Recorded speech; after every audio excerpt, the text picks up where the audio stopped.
It was just a matter of time before I was found out. The apple may not have fallen far from the tree, but I was certainly no lawyer. A name, I had to give her a name, or the jig was up, something she could hang her hat on. It's Vice,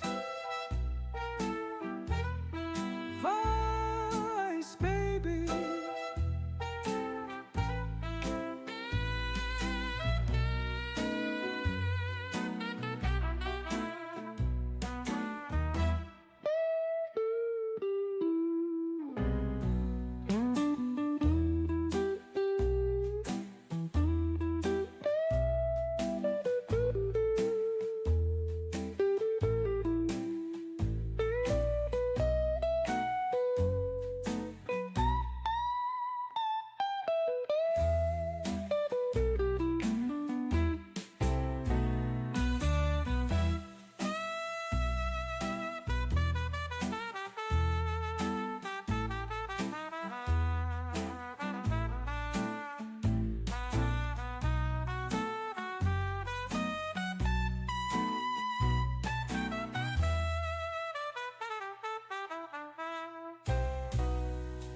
It's Vice,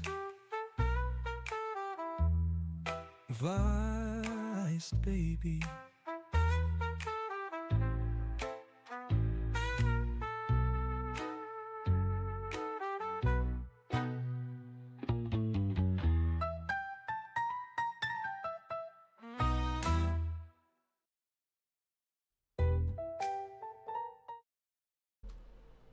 Good. Is this picking up? Yep, it is picking up. Good morning, good afternoon, good evening, everybody. How are you doing? Happy Wednesday. We're halfway through the week. We're almost there. We can do it. We got this, right? Right. Let's see who's here. Flux, how are you doing first? Actually, I am first, sorry. But how are you doing, sis? Good to see ya. Gracie Robinson, hello, how are you doing? And Libby, good to see ya. And Danielle, of course, as always, good to see you. Marloka, how are you doing? And Emil, hello, hello. Lynn Britton, how are you doing? Emil saluting to all the aliens. And Karate Cat Mom, howdy, howdy. Oh, John H 2004, good to see ya. Tammy, how are you doing? Good to see ya. Melly, what's up? How are you doing? Chris Mullen, good to see ya. How are you doing? Alicia G, hello to you. Happy humpity hump. Hey, giggity. I hope everyone had a good weekend. I know I said it on Monday, but still, I hope everyone had a good weekend. Hopefully everyone's having a good week so far. And Chris wants to just shut down all the small talks and get right into business, so shall we? At the gym right now. Ooh, hey. Happy workout. You're better than me. John, thanks for doing that. Before we start, Chris, I know you want to start right away. Oh, okay. We have Chris Mullen. Let me double check that this won't blow out anyone's eardrums.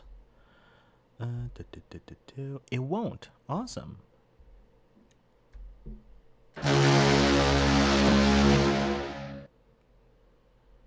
Welcome, Chris Mullen, to the Vice Squad, the best squad in the YouTube universe. Welcome in. We just like to chill, lay back, hang out, and enjoy each other's company. But also... Oh, that was loud. Ooh. My bad. My bad. Let me... Oops.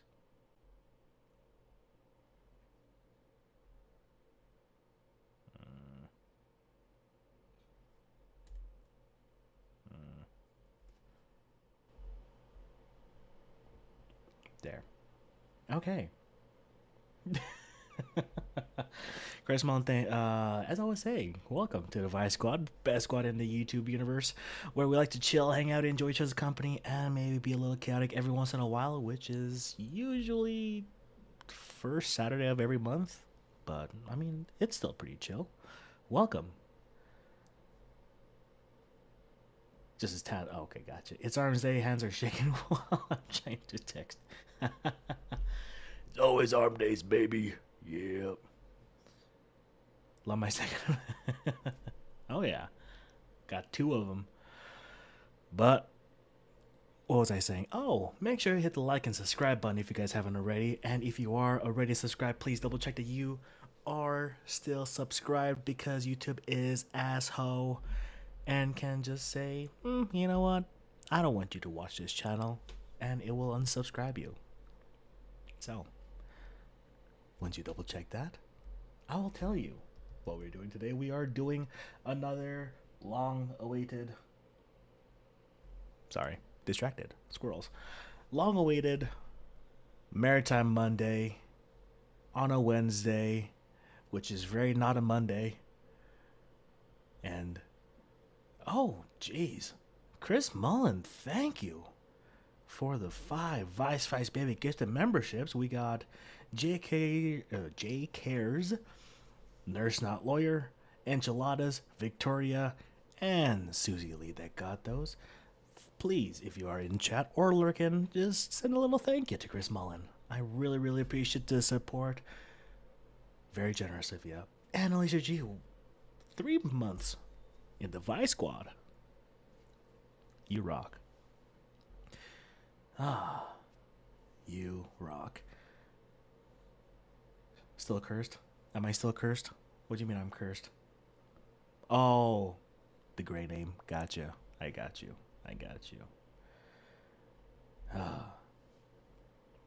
Maybe next time. Hashtag Chris Mullen indeed. Lark mode engaged. I'm still under the weather. Aw. Hopefully you feel better soon.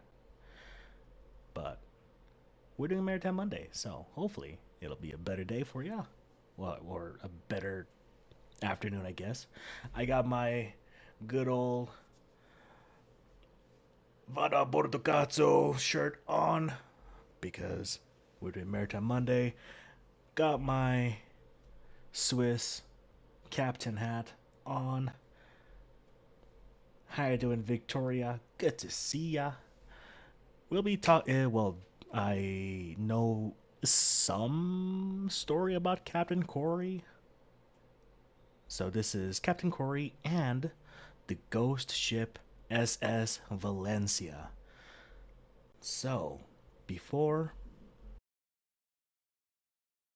I talk some more, I'm going to clear my throat so I don't have a frog in my throat. I'll have to pay for myself sometime, I guess. Well, hey. We'll see. She Hunts, good to see ya. Let me double check that I am on the right screen. I am not on the right screen, so I'm glad I checked that. And Clara, how are you doing? Well, this is a pleasant surprise evening, Connor, and my favorite vices. Thanks for I was gonna say something, but I forgot what I was gonna say. But hey, thank you for being here. I appreciate you. So I'm gonna move you down here. Move you up here. Oh, hello, McGaffey. How are you doing? Done. I don't need you. Boop. And beep. Nope. Beep. There you go. Ahoy, a phlegm. Yep. It's okay, Flux. It's okay.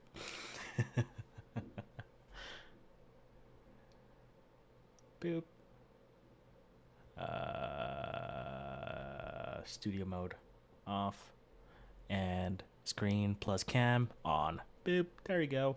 So this is Captain Corey and the ghost ship SS Valencia.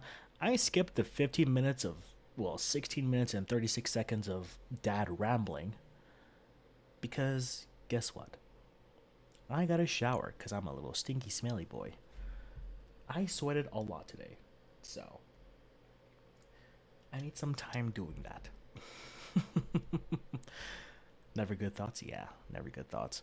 So, yes, once again, I'm going to be slacking on Tank the Shark crocheting because I have some stuff I gotta do, which is getting a little too close to comfort deadline wise. So, you guys know the drill. I'll be muting myself and unmuting whenever I say hi or goodbye to people, and whenever I uh, feel like inserting a little bit of unnecessary commentary. But the 17 minutes of obligatory BS was really, yeah. It's just talking about super chats and uh, cases he's gonna go over, and this is right before the video of Captain Corey that he's gonna show. BS was real, yes, that was real. So, without further ado, please let me know if the video. Oh, hey Connor, thanks for reminding yourself to turn on the desktop audio. Yay! You're always welcome commentary. Aw, appreciate it. But please let me know if the video volume is too low or too high, and then I'll adjust it accordingly. Probably called me a male. No, he did something worse. Are you in all chats, Connor? Yes, Melly, I am. And Sweetfly. Hey, Connor and chatters, I'm good. And you, Connor, I am good. Thanks for asking, Sweetfly. Good to see ya. Good to freaking see ya. Always. So without further ado, ladies and gentlemen, I will be muting myself, and let us begin. And why? What does this have to do with Maritime Monday? Well, it's Captain Cody, the captain of a ship. He's a huge Pirates of the Caribbean fan, huge Johnny Depp fan, and that was kind of his goal, was to somehow be able to interact with Johnny Depp. And that, he worked hard. He got the 100,000, he got the 200,000 subscribers, and our little sea captain, this is our little guy here. He had a phone call with Johnny Depp. Johnny, and this tells you the kind of guy that Johnny Depp is. And Sorry, I have to pause right there. Let me switch to this. I gotta do this, and then move that right there, and then select that, and then we can switch back. There you go. Hey, Eileen, good to see ya. Making dinner? Ooh, hopefully it's something good. Can't hear very well. Let me switch that. Let me fix that issue real quick just for you.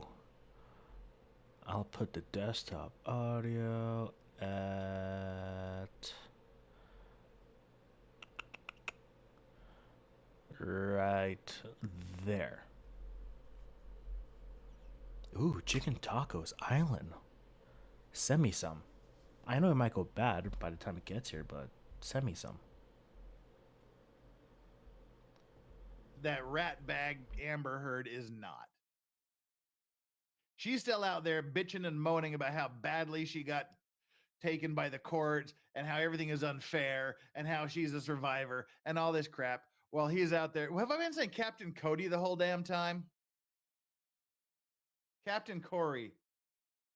Have I literally been saying Captain Cody the entire time? If I do, I hate myself. If I have been. Please tell me I said Captain Corey and just once screwed up. Please. Please, someone give me some good news. No. Oh. Don't just say yes. Yes, what? Yes, I've been saying Commander Cody, or yes, I've been saying Commander Corey. Or God. This is what happens when you have a clone army staffed by a bajillion clones of Commander Cody. And that's out there in the works. I'm blaming Star Wars Commander Cody for this. Damn it.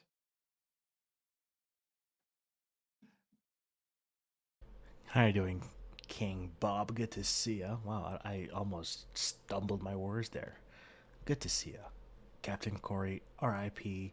Jeff, R. Oh, I don't know what's going on with me today. Captain Corey, R.I.P. Jeff, R.I.P. Hearts. Thank you. Appreciate it. And good to see you again. Soko, SLP. Good to see ya. Jeebus Jeff, get it together. He can never get it together. He can never get himself together. It's just a part of the family curse, as you can see. Hell. Yep. Great. Now you said Cody a few times. I have no idea. I swear I hate myself. All right. It's Commander Corey. And the way that sounds, I think that might be the first time I've actually said Commander Corey. It's there in the it's right. It's correct in the title, so I know. But you know, hey, Commander Cody from Star Trek. Oh God damn it! What's wrong with me? Here's what happens after a weekend of just. It really is the family charm. I'm not gonna lie. Yep. I bet Corey had a good laugh and sad balls when they met in the beyond. That would be awesome. Rest and recovery and recuperation. Let's try this again. Captain Corey. No, not Commander Cody. Not Commander Corey. Not no, Lord have mercy. And it's from Commander Cody. It's from Star Wars, not Star Trek. All right, we got this out of our system. First of all, Shlomo, it's not this morning. It is 10:23 p.m. here, and no, I have not been drinking. This is what happens when you don't drink. Well, there you go. See, I was just going to do this cool story here and then sort of separate it and put it off in its own little uploaded video. But now that I've just screwed everything up, that's impossible to do. But anyway, Captain Corey here, cute little kid, guy's a trooper. He's got his phone call, and for those of you that have not subscribed to, now I'm trying so hard not to say Commander Cody or Captain Cody and all of this. I'm trying so hard. It's legal aphasia. That's what I'm gonna blame it on. Just aphasia. Me and Bruce Willis. So yeah. If you have not gone to Captain Corey's website, let's just start calling him Crack in the Box. Sorry, dude. Go to Crack in the Box's YouTube channel. It's KRAKEN the THE box BOX and subscribe to this little guy's channel. Let's get him up there to, I guess he's shooting for 300,000 now and eventually on to the million. So what happened when Crack in the Box Captain Corey reached his goal? Well, this awesome guy, Johnny Depp, who has gone through literal hell for the past couple of years, but has sort of come out of it in quite a good position on the other side. Back on the record, then appearances are as they were before. It seems I've said something to trigger my phone. All right. Oh, good. Wow, that was. So I just barely checked, and it says that Crack in the Box has 167,000 subscribers. Still, not bad. Not bad indeed. Weird. There is ghosts in the machine today, friends. I have no idea what I said to set off my phone, but it for some reason triggered my phone, which triggered YouTube, which got us into the middle of a Daryl Brooks hearing. Wow. To be fair, meme raided a long time ago. I wish we could go back into time to the mean copium raid. Let's get on with this. Hey, Lefty, how you doing, good sir? And PG Peaches, good to see ya. And Clara, kind of how timely this is, I saw that Pixie Cap Corey's mom has posted today our beloved Captain's earthly send-off. I'm going to watch later tonight, I'm sure. Cries and smiles will ensue. Good to know, Aunt Clara, and I'll probably watch it too. I'll be right there with ya. Johnny Depp's a great guy. His ex-wife Amber Heard sucks. He's taking care of Captain Corey, Crack in the Box, and good things happened. I'm just going to shut this down right now while I still can. Hang on. Mom tablet. Hi. Hi, is that Corey? Yeah. Hi, Corey. I'm Jason. So nice to meet you. Hi. I gotta run off for a second, but I've got a friend who wants to say hello. But, hang on.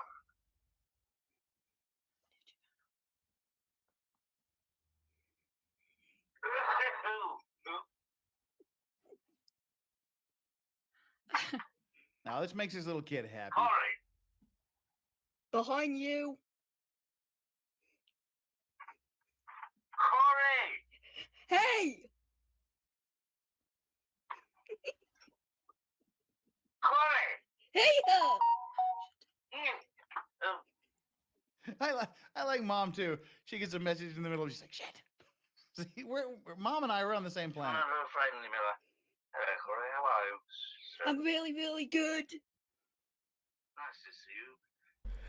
Trivia without Googling, that song from long ago was done by No. Captain Cody and the Lost Pilot Airman. I do not know. I'm sorry. As I can see you. You know the funny thing? No. My name is, in fact, Corey.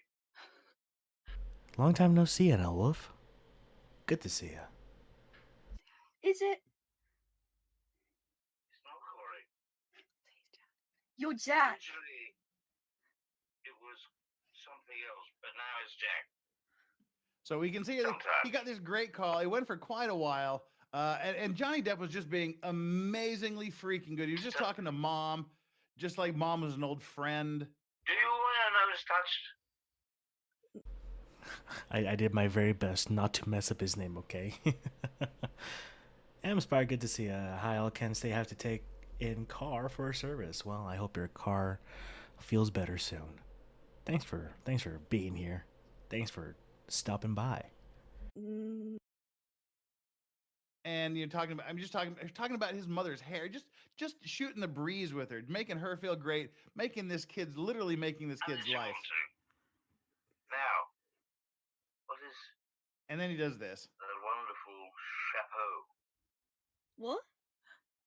What? What you're sporting? Tricorn. You're wearing a tricorn. Yeah. Tomorrow, 2 years tomorrow since he passed. Wow. I've heard a little bit before about him, but I didn't know it was 2 years ago. Seems way longer for some reason. I don't know. As I look, I'm not as dumb as I look as much as you think I am dumb as I look. I'm dumb, but not as dumb as this.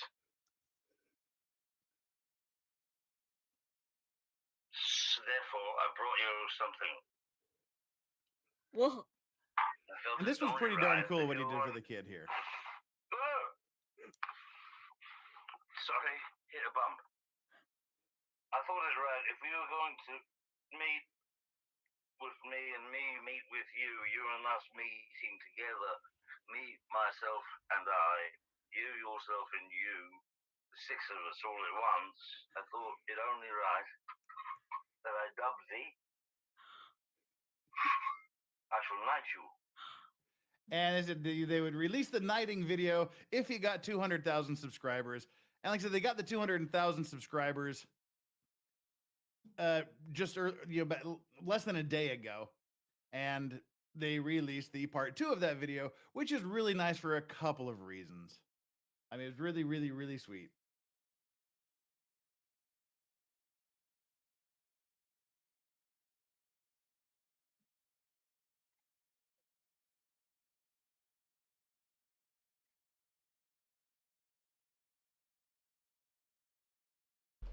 Is he doing that thing when he's watching a video but not sharing?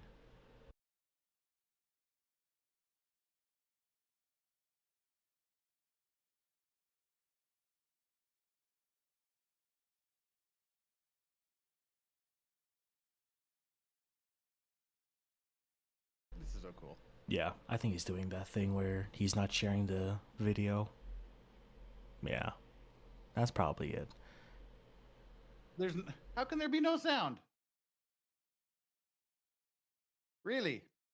Just staring at me, staring at me, staring at you. Well, if there's no sound there, then let's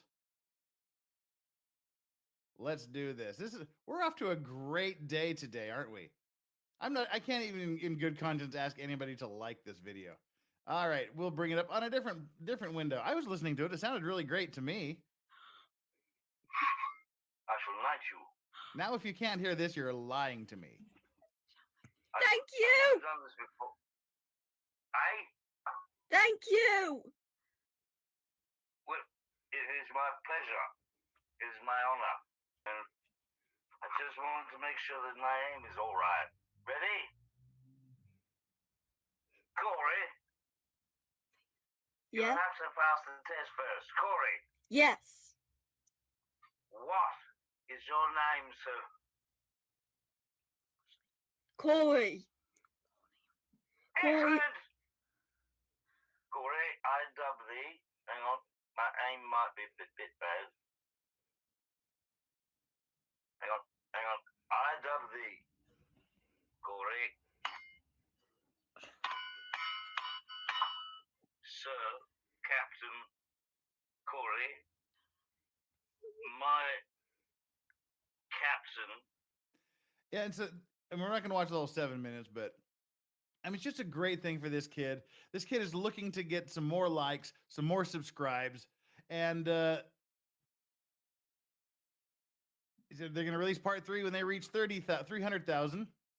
But they got a box. The kid was excited. He got a PlayStation 5 for Christmas. Wow. And of all the things he wanted, that's what he wanted. He wanted a PlayStation 5 for Christmas. He got that, and then he kind of got all emotional. The poor little kid. And in the end, He was all upset and crying, and then not upset, angry, but emotional and crying because they. Where did it go? Lynn Britton, God, I miss your dad. He made my morning so good. Hey, well, we're here now to look back and enjoy. Soko SLP, David, who started cutting onions here? It's one of you guys, not me. I'm just showing you a video. It's one of you. The PS5 came from an anonymous person, and through tracking things down with the post office and whatnot, they confirmed that it was actually Johnny Depp that sent the PlayStation 5 anonymously. And his team finally confirmed he's kept that. in contact. He's been amazing. He's just. And they got a little personal note there, so this is a great little thing. This kid's doing so cool, and I just thought that would be a nice little addition to Maritime Monday to bring you a little ship's captain, Captain Corey, who's now been knighted Sir Captain Corey. Cracking the Box is his YouTube channel. Go there and subscribe to the kid. If you haven't done that, let's just get him up there. That'd be kind of fun. That's kind of, it's good to see the YouTube and Twitter and everybody sort of rallying around this one kid to give this kid something he wants. Make-A-Wish has been helping make these arrangements with Johnny Depp. His days are numbered, so we don't. And that was the problem with Susan in her Twitter fiasco blocking him. Was people like, dude, he's trained. He wants to get this plaque, and it literally needs to be an expedited service. You can't wait months for this thing to come. But if you want to watch the full videos, those videos, go to crackinthebox.com. Go to Crack in the Box on YouTube. See this. And Clara, thanks for letting me know about his mom's channel, because I just subscribed, and I'll check out some of her videos too, as well as Cracking in the Box, or Cracking the Box. There you go, Captain Cody. Thank you. Or you said Captain Corey. Is it Captain Corey or Captain Cody? Captain Corey?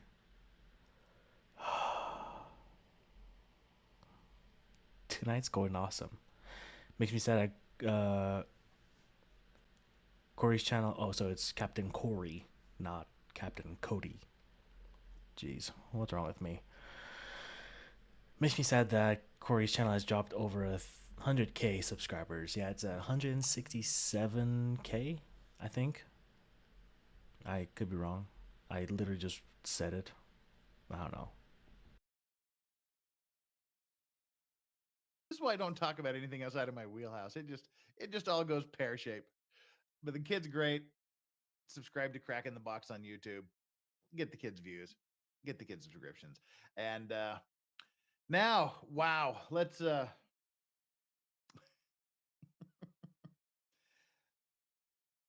somehow cleanse our palate from that. Oh my gosh. This is what happens. This is what happens when I don't drink for 3 days. Um yeah, Saturday night I had Russians over and still kind of nursing a hangover from Saturday. Yeah, and we got where are we at here? Australian Cattle Raptor says, I like what Runkle did for him. Runkle made him a great leather uh, YouTube button, and other people are coming together and making things for him as well. Other people in the LawTube and LawTube adjacent community, people with life skills. Good to see you, Shane. How are you doing, good sir? Hopefully you had a wonderful birthday. When was it? It's my days are all jumbled up, so I don't want to say the wrong day. Yesterday. Hopefully you had a good birthday yesterday, good sir. How so many came together to make both these incredible souls both together, so many of us together to make their wishes here on YouTube come true. Very true, very true indeed. Good people. I was just trying to make him a nice little tribute video, and I completely screwed that up. So, God forbid you put me around power tools at this point in my life. All right. Well, do I speak Russian? No. Just a few words here and there, but all my Russian friends speak English.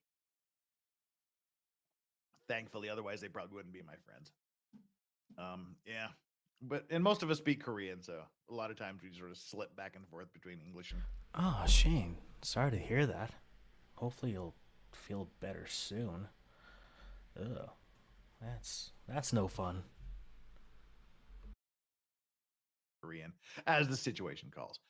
And Flux, yeah, Flux sent. Oh, I missed Flux's super chat. I've missed all your super chats yelling at me. Are you happy? You want me to go back and read all the super chats of you yelling at me? D what? This Captain Corey Jeff. Sir Captain Corey Jeff. Yes, I know. He was knighted. Legal aphasia. Base said we said that already.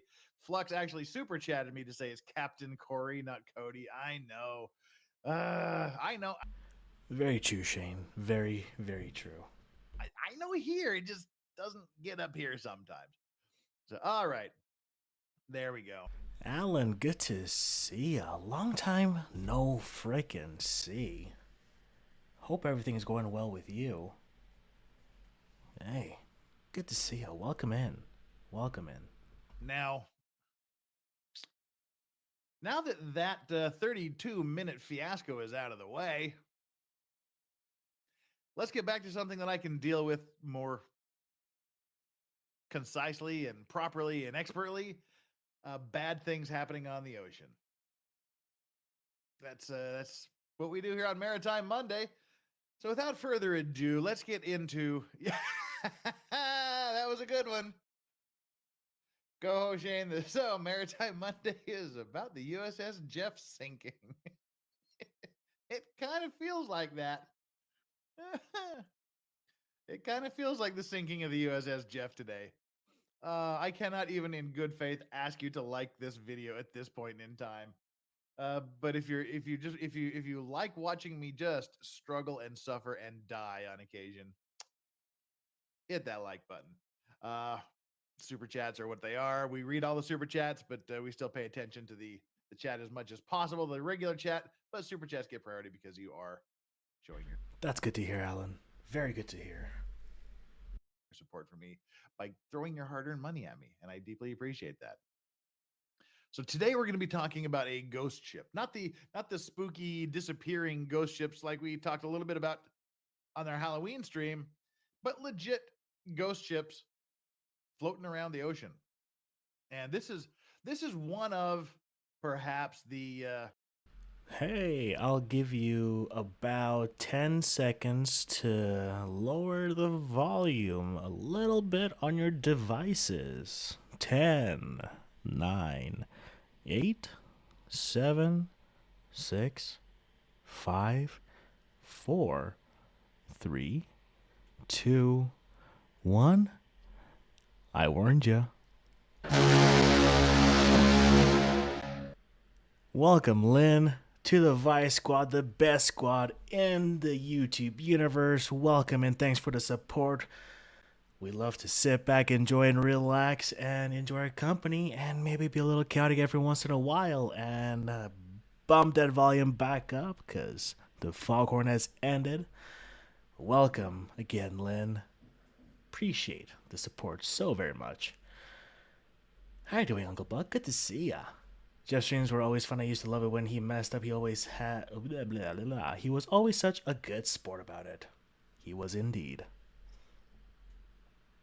the most famous, I guess, of modern era ghost ships.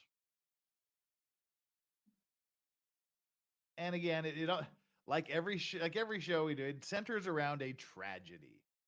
There's a reason it's a ghost ship, not the unexplained ghost ships. Oh, I really need to get a shame button on this. Because just on shame. Shame. But it's okay. At least you're here. Good to see ya. How are you doing? Thought I was already a member. I feel bad that I wasn't now. It's all good, Lynn. It's all good. Any support, just you guys being here alone is incredible.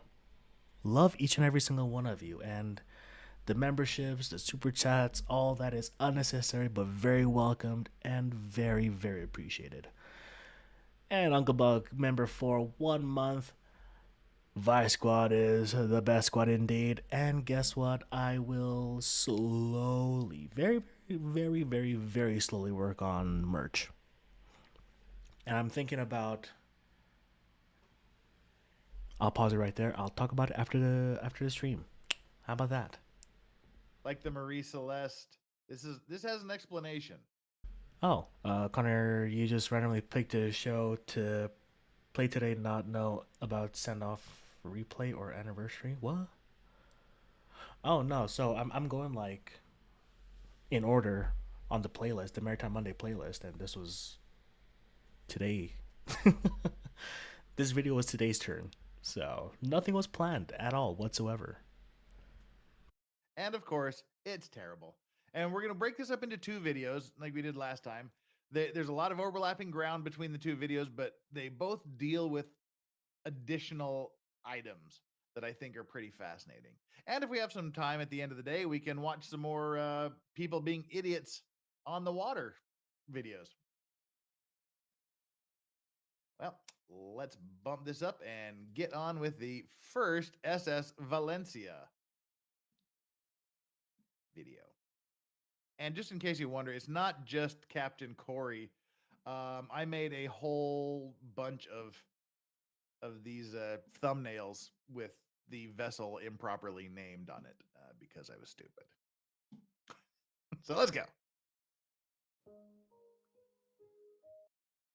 If we need to bump the volume or whatever, let me know. Starts out quiet. Oh, before we get going, Stingy Ikari says, we just need more of whatever the hell Friday was. Oh, Friday was so much fun. If you haven't watched Friday, and Friday, there's absolutely no chance of me monetizing that.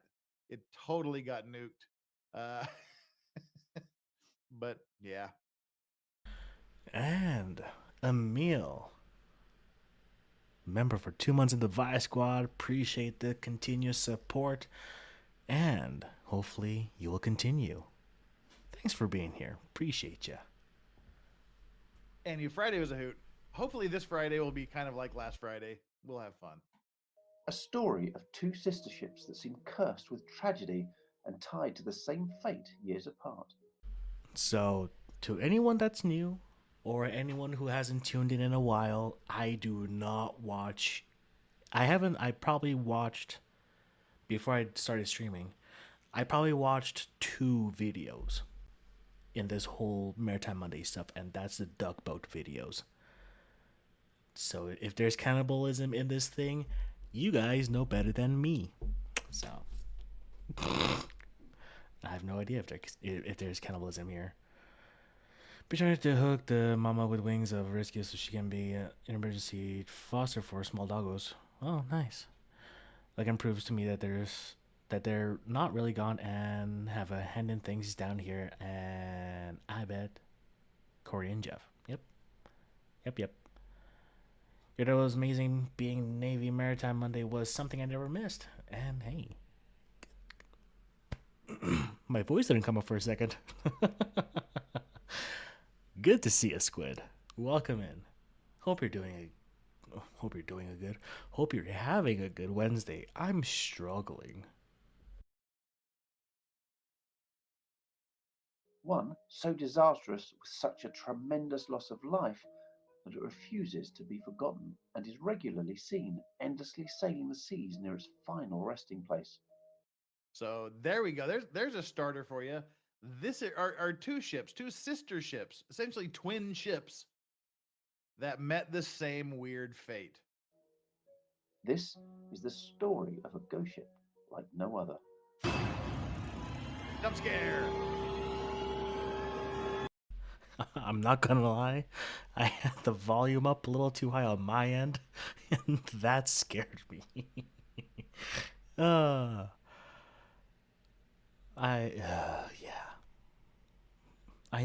It's probably because I haven't showered yet. It's probably that.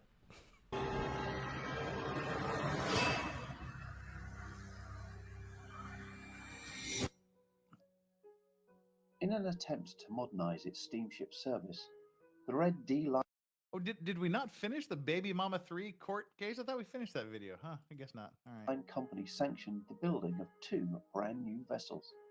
William Cramp and Sons in Philadelphia were engaged to take on the construction work, and the first of the two vessels, the SS Caracas, was launched early in 1881 and made a maiden voyage in July that same year. That's a legit question. Hang on. Let me see. The SS Valencia was completed the next. Why are ships called SS? Because hope it's because of no, it's not because of Germany. It's short for steamship. The steamship Valencia. Yeah, the USS is the United States ship. It's a Navy ship. And there's the HRMS, which is HMRS, or the Her Majesty's Royal Ship. I guess it'd be His Majesty's Royal Ship now, wouldn't it? I honestly did not know that, so that's very interesting. There's a fishing vessels, or FV, so for fishing boat, fishing vessel, FV, whatever the name of the fishing boat is. Tankers, they're like huge tankers are called VLCC, very large crude carrier, whatever the name is. RMS. Oh, is that what it is? The Royal Mail Ship? Well, look at me, Mr. Maritime guy, 53 years old. I always thought it was like Royal Majesty Ship. Huh. Royal Mail Ship. Cool. There you go.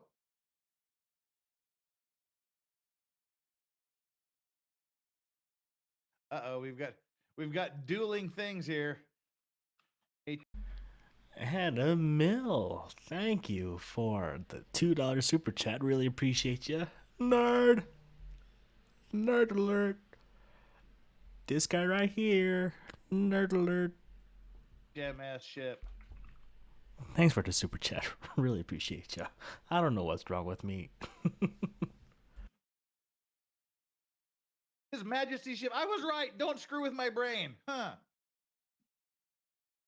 HMS. Yep, it's His Majesty's ship. It used to be Her Majesty's ship. Now it's. Yeah. See, I'm as Johnny Depp said, I'm dumb, but I'm not this dumb. Right. So let's get back into the story here. But that's a very good question. Yeah, SS just stands for steamship. I know I said HRMS. I know I said that. Next year, launching on the 11th of March 1882, That's why I'm dumb, making just a not that maiden dumb. voyage a few months later in May.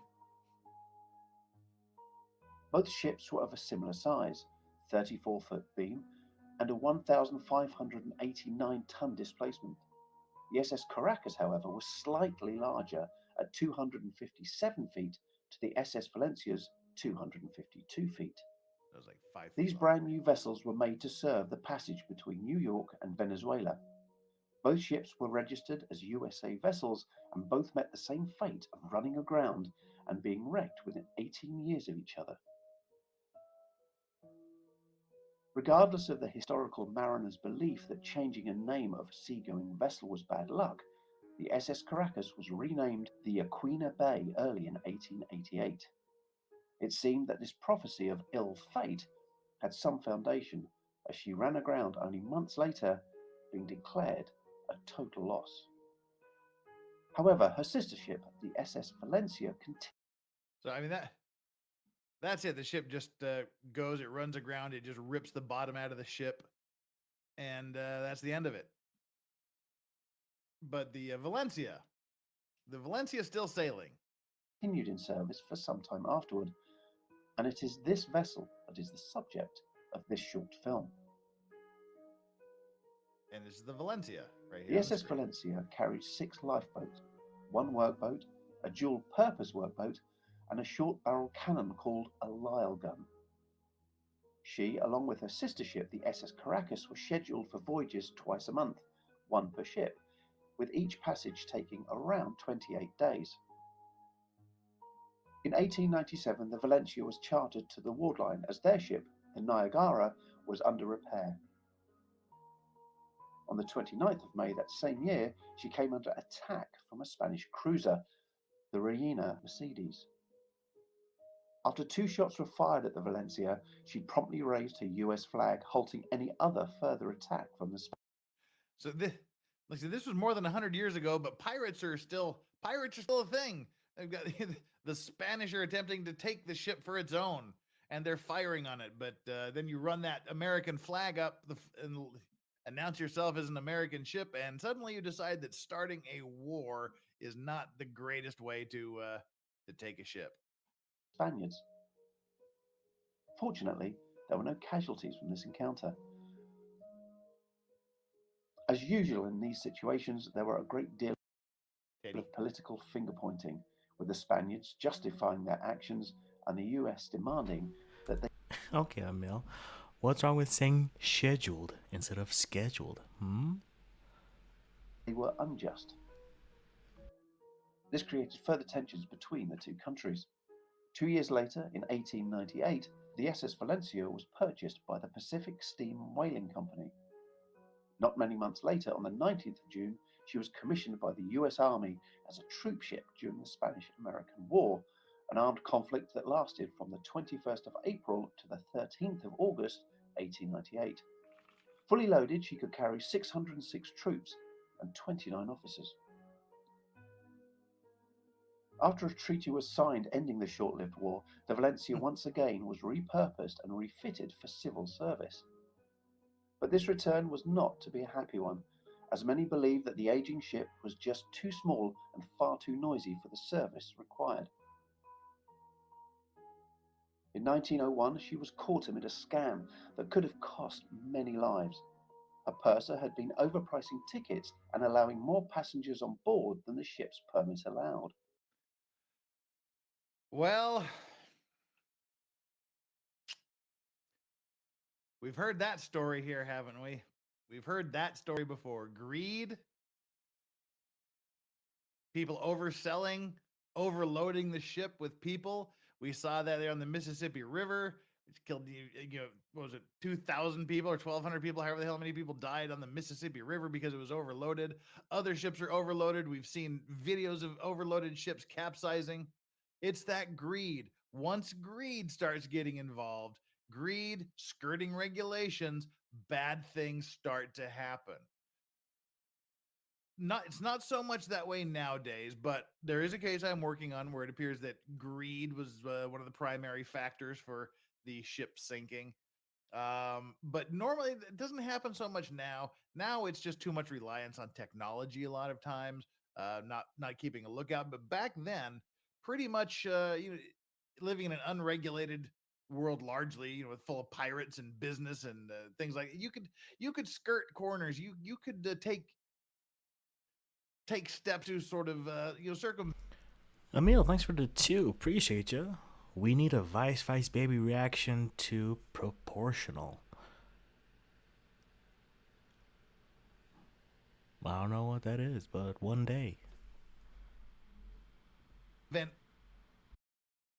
Anything based on money, really, and that's what they chose to do. You overprice the tickets, then you oversell them. So not only you're making money from overpriced tickets, you're getting your ship overloaded, which affects the stability, which leads to high casualty rates.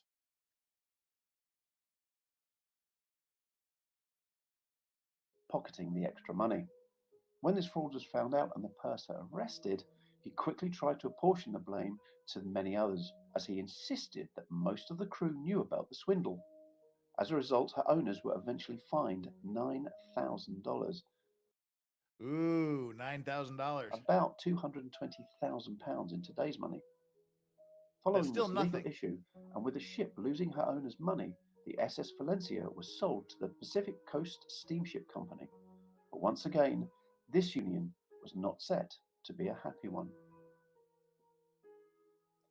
In 1902, the vessel, while returning from a voyage to Valdez, Alaska, collided with a steamer Georgia just off Seattle, Washington. The incident caused a large hole to be punctured in the SS Valencia. Fortunately, the damage was above the waterline. She was not equipped with a double hull, which was the norm with many other earlier steamers, and so, if she had been damaged below the waterline, she would have most definitely foundered, with a possible loss of life. 3 years later, on the 16th of October 1905, See, this is what we call an unhappy ship. It's like a lemon car. Just bad things happen from square one. And we've been involved in wars, attempted. Expert, how are you doing, good sir? Hopefully you're having a good Wednesday. Welcome in. Enjoy the show if you want. If you don't want to enjoy it, then you don't really have to enjoy it. But good to see you. The man with the sunglasses, the aviators, the cool mofo in YouTube. Piracy, opening up a hole in the bottom, and we're still not done with this ship, and in a relatively short period of time too. while entering the harbor of St. Michael, Alaska, she ran aground. Although So now it's running aground in Alaska. There's a lot of superstition out on the sea, and as they mentioned at the beginning of this video, changing the name of a ship mid-service is generally considered to be bad luck. I mean, to say you're not going to cast fate into this or the stars or luck or whatever, but that's one of the superstitions that are out there. And those superstitions come about because of stories like this, where just one thing after another with the ship. So now we've got the war, we've got being pirated upon, we've got the hull being ripped under, we've got it running aground, and what else could happen? We haven't even got to the loss of life yet. Though there were only 3 passengers aboard, there was 62 crew and a general cargo of 500 tons. She was later successfully refloated after jettisoning 75 ton of her cargo and safely resumed her voyage. In January 1906, with the ship SS City of Puebla undergoing repairs and maintenance, the SS Valencia was called upon to replace her en route between San Francisco and Seattle. This is 1 year after The 20th of grounding. January, the SS Valencia, captained by Oscar M. Johnson, left San Francisco with 108 passengers and 56 crew on what would be her last voyage. Although the weather was calm when she left the port, it rapidly changed. Gale force winds and strong currents soon engulfed the Valencia, forcing her to be blown off course. Shortly before midnight on the 22nd of January, as she battled the tempest, the SS Valencia struck a reef on the southwest coast of Vancouver Island, causing a huge hole to rip open her hull. And if you're keeping score, that's the 3rd time that's happened. A A huge wave then crashed against her, lifting the stricken ship off the reef and to the mercy of the storm. With the situation quickly spiraling out of control, the captain ordered her to be ran aground to stop her sinking in a vain attempt to save the lives of those on board. Now, so here we have the captain decides that he is going to run the ship aground. He's gonna run it into the dirt. And while I was dehydrated and I forgot that I left my mug in the kitchen. It was National Pick on Flux Day and I missed out. Boo. while they're doing that, the reason they're doing that is, like I said, it's crashed onto a reef, and these coral reefs and things are they're razor sharp, and it just opened the bottom of the vessel up like a tin can. Welcome back, Melly. What'd I do? And that Go back. that makes the water go. pour. But if it's stuck on the reef like the ship was last week, well, that should be a safe situation. But of course, everybody last week, they all died because of some other problems. But if you're on the reef, if you're stuck on the reef, that's okay. But then the waves lifted the ship up off the reef, and now it's put them back in the stormy seas. The water is pouring in through the hole in the bottom of the hull, and he says, okay, we're going to sink. So the master, the captain of the vessel, he decides he is going to run the ship aground. He's going to get it stuck on land so that it doesn't sink. At least that's his plan. She was driven onto the rocks with land less than 100 feet away. What followed could only be described as mayhem. Against the captain's orders, 6 lifeboats were lowered into the water. Badly managed and improperly manned, 3 lifeboats broke free, tipping all of those inside into the icy waters. The 3 that landed into the sea had a similar tragedy. 2 capsized, and 1 vanished beneath the waves.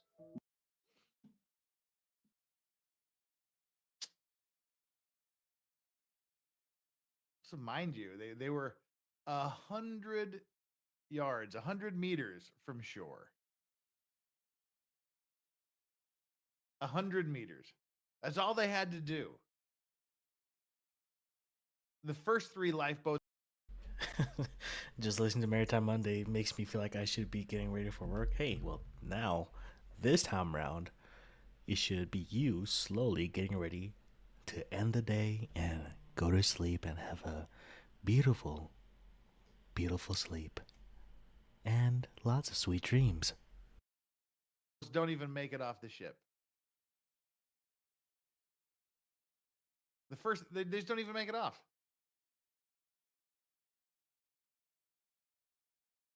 And then bad things continue to happen. Did you say 100 feet?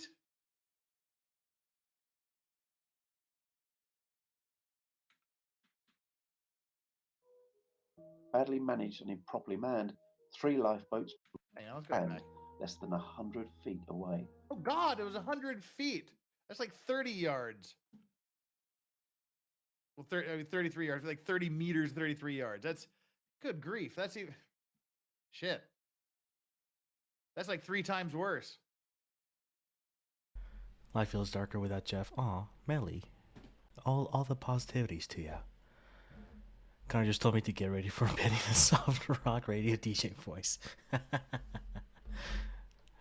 It's my Thursday morning here, 9 a.m. in the Philippines. Hey, hopefully you're enjoying Philippines. I got a couple friends over there in Manila. Go to sleep now. Okay, good night. Have a good night, expert. And Soko SLP, thanks for the. Oh, geez. I just barely double checked that. Wow.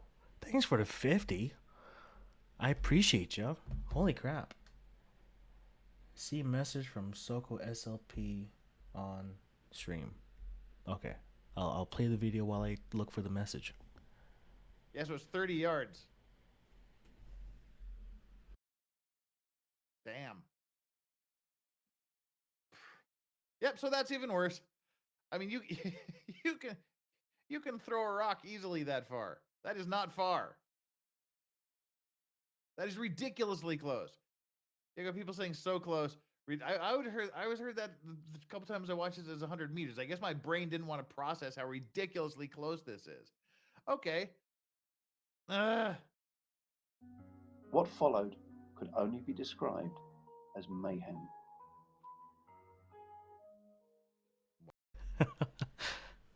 Smooth jazz on 101.1 with Connor. Enjoy your evening and smooth, sultry music. Wow. Against the captain's orders, 6 lifeboats were lowered into the water. Badly managed and improperly manned, 3 lifeboats broke free. Ah, so cool. I appreciate it. In honor of my 49th birthday and your dad's first heavenly birthday on June 5th. Happy late birthday to you. And thank you. Really appreciate the cash app. That's very, very generous of you. Tipping all of those inside into the icy waters. The 3 that landed into the sea had a similar tragedy. 2 capsized, and 1 vanished beneath the waves, never to. I know this is a serious video and all that, but it's been requested. Wash your rice. It's good for it. Unless you're making risottos, then don't wash your rice. If you're gonna eat it like a normal rice, please wash it. Thank you. Be seen again. With the ship stuck at the mercy of the angry sea over the next 36 hours, she was ripped apart, with many. I mean, people. This is rough. I mean, last week when we were doing this, we called the story the bizarre and tragic story of the Princess Sophia. We called it bizarre because they were stuck on rocks, and there was just a weird few incidents that happened where nobody got off the ship and they all died. And they were on this ship for about 40 hours waiting. They had plenty of chances to get off the ship, but the captain didn't feel like it was time. But by the time the captain decided, oh my gosh, we are in serious trouble and we do need to get off the ship, it was too late. So this is the same thing here. This is the same thing as the accident we talked about last week, but it's a little more tragic because they're even closer to the shore than I thought. They're only 30 meters, 300 feet from shore. And they're stuck on these rocks for 36 hours, literally, while the ship is being torn apart on the rocks. They're just sitting there, and they've watched 5 lifeboats go away, and everybody's just dying, knowing, okay, we're doomed, just waiting for death, essentially. Many being thrown overboard, dashed on the rocks, or washed out to sea. The horror and carnage of this tragedy is best described by one of the survivors, Chief Freight Engineer Frank Lean. Screams of women and children mingled in an awful chorus with the shrieking of the wind, the dash of rain, and the roar of the breakers. As the passengers rushed on the deck, they were carried away in bunches by huge waves that seemed as high as the ship's mastheads. The ship began to break up almost at once, and the women and children were lashed to the rigging above the reach of the sea. It was a pitiful sight to see frail women, wearing only nightdresses, with bare feet, on freezing ratlines, trying to shield the children in their arms. Squid, thank you for being here. Appreciate you, and hopefully you'll have a good night. Thanks for being here. From the icy wind and rain. So literally, they tied the women and children to the mast and the sail rigging, and the rope, so they wouldn't be washed overboard. I can't even imagine being in that situation. Just 12 men made it to shore, but 3 of those were carried back out to sea by the crashing waves shortly before reaching the rocky shoreline. As so often happens in such devastating events, there are differing accounts of how many people actually perished on that dark, cold, windswept night in January. Some say 117 souls, others as high as 181. However, a US federal report on the incident puts the official toll at 136. What we do know is just 37 men survived. Every woman and child on the ship was lost. So the very ones they tried to help by lashing them to the ship so they wouldn't get washed away, every one of them died. With so many tales of ghost ships across the world, the SS Valencia has to be the quickest sighting of them all. The ship, City of Topeka, rallied to pick up as many survivors as possible. Doing all they could, they reluctantly sailed back to safety. But as they were transporting the survivors away from the wreck, many witnessed a terrifying visage. A ship slowly came out of the mist, sailing toward the rock. They all claimed it was crewed by phantoms in skeletal form, and they all recognized the vessel. It was the SS Valencia, which had only just sunk, heading once again to its doom.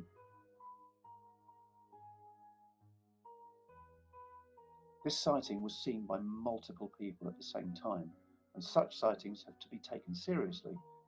But this being a ghost ship of a vessel that has just sank must be the quickest paranormal sighting of a tragedy in maritime history. Since then, the ghost ship SS Valencia has been seen many, many times by sailors, fishermen, and landlubbers alike. Some have even witnessed the ship continually sailing toward the rocks and its devastating destiny with disaster.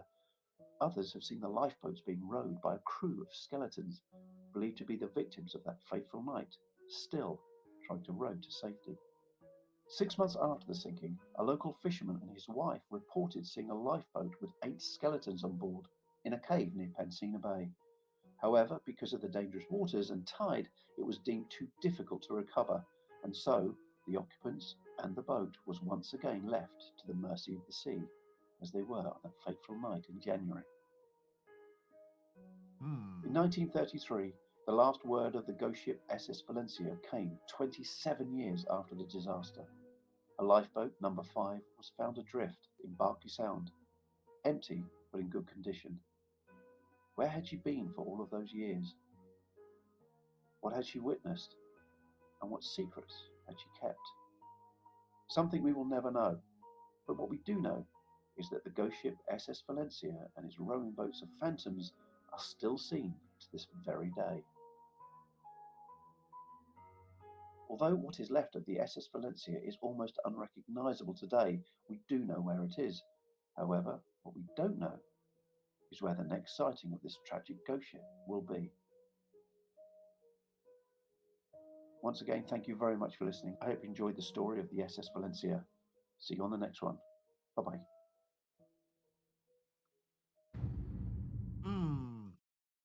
Well, that's the end of the first video about this particular incident. What'd y'all think? Very Event Horizon, says Wolf Wolfman. Yeah, you know, it's people watch it sink. People know it sank, but you know, the lifeboats kept coming back. And who knows? I like what he says. Like these lifeboats that were just out there sailing for all these years. Where did they go? What did they see? These lifeboats. But you know, then you have people seeing the ghost ship itself sailing the waters for eternity. And like that lifeboat floating for 27 years or something like that. I'm sure people ran into those, and I'm surprised it's still, well, it was still floating on the ocean. Because I would assume someone would have just like took the lifeboat and used it for scrap wood or whatever, but no, it was there. And I wonder how they tied in, like, oh, this is from the SS Valencia, or instead of, oh, this is from a different ship. I'm curious about that too. Disappointed because there was no cannibalism. Well, there might be cannibalism in the near future on Maritime Monday because we've gone quite a while without cannibalism. It's well, at least one of the stories coming up soon is involving cannibalism. So bear with it. Cannibalism will make a return. I had a couple of super chats here that I didn't tab, and they've gone away, so I'll just have to read them. I apologize. We read Stingy Ikari's We Just Need More of Whatever the Hell Friday was. Tim Pool's Yamaka Beanie said Johnny Depp is a national treasure. Yes, he is. I believe so. D what? It's Sir Captain Corey. Okay, we got that. We are caught up with the super chats. All righty. Well, this has just been an off day, hasn't it? We're getting ourselves back in here. Now, the reason that I want to watch another video about this is it gets more into what went wrong on this ship, because that's more what we're interested in here on Maritime Mondays. Is what led to the sinking of the ship, what led to the deaths of nearly every single person on board. And the second story kind of goes in a little deeper and a little more detailed version. Oh, Mark Sermon, just coming here. Legal Vices, have you done the Battle of May Island yet? If not, check out Frederick Knutson's Down the Rabbit Hole on it. His stuff is gold. I have never heard of the Battle of May Island. What is the Battle of May Island? Emil, I have teak wood and screws and a whole set of dominoes from USS New Jersey. So cool. Nice. That is cool. The Battle of May Island.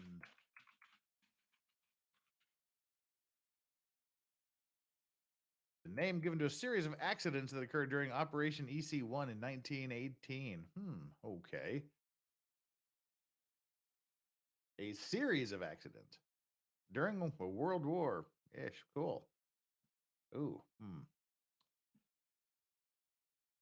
Oh, the HMS Fearless. Okay. Okay. Gotcha. I have heard of this. Just don't know much of the details. The Fearless and the submarine colliding. Cool. Thanks. Try to keep that noticed here. Michael Rockefeller's great cannibalism story. Ships are sort of part of it. Oh, there's a few ship stories involving cannibalism that we haven't done yet. Maybe if we run out. League of Vices, since we all love videos about sinking ships, you should do one on YouTube. Do what? A video about sinking ships? That's what I'm doing. I don't know. I haven't watched any Down the Rabbit Hole videos from him in a while. I think I've watched one. Oh, and again, Brick and Mortar, for those of you that didn't hear last week, Brick and Mortar that's done some of the videos that we've highlighted here and reviewed. We're in email contact. We're probably going to have him on here sometime in January to talk about him, why he does these shipping and other massive structure accidents, and review a video together with him. I think that would be fun. So we're talking about that. Flux says YouTube is a sinking ship. Aha. Oh, I see. The joke. All right. Why don't you do one about YouTube? Okay. I said, why don't you do one on YouTube? I'm like, we're doing one on YouTube right now. Okay. Got it. How about pears, T-Rex, or mangoes instead of apples? Good to see ya. That would have made the joke perfect if you said doing one about YouTube, not on YouTube. That's all. How you boomer a joke? Well, it's punctuation and proper grammar. We are doing a video on YouTube as we speak. We're doing a video about YouTube. Yes. Different stories. All righty, well, let's watch this last video here. Oh, and by the way, we are 1 hour away from the Aaron Dean sentencing. Aaron Dean, the Florida. Amica fan, how are you doing? Good to see ya. Apricots rule. I haven't had an apricot in a while. Florida cop who was convicted of manslaughter completely incorrect decision as far as I'm concerned. He's going to be sentenced today, apparently, over on Andrew Branca's channel. So let's see what his sentence gets. He could get anywhere. He could get a shit ton of time. So we'll just have to see what happened. Texas cop Aaron Dean being sentenced sometime today. Well, let's go back to the ghost ship again. Dun dun dun. Should we do an? We should do an ASMR. That'd be fun, wouldn't it? All right. The other Valencia video.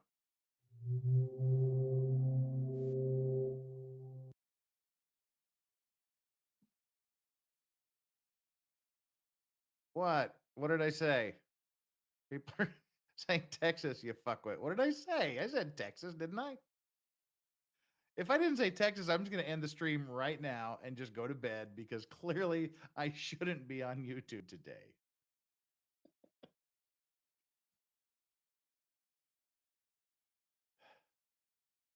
Pinochet's helicopter tours. JP Morgan cheated death, supposed to be on the Titanic.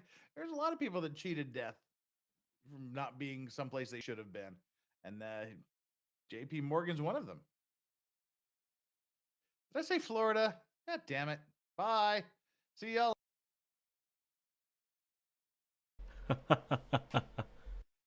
Yeah, see, Wolfman, you thought I said Texas. I thought I said Texas too. Florida, Texas, they're really different. No, not really. Not in my mind. Ginger with this.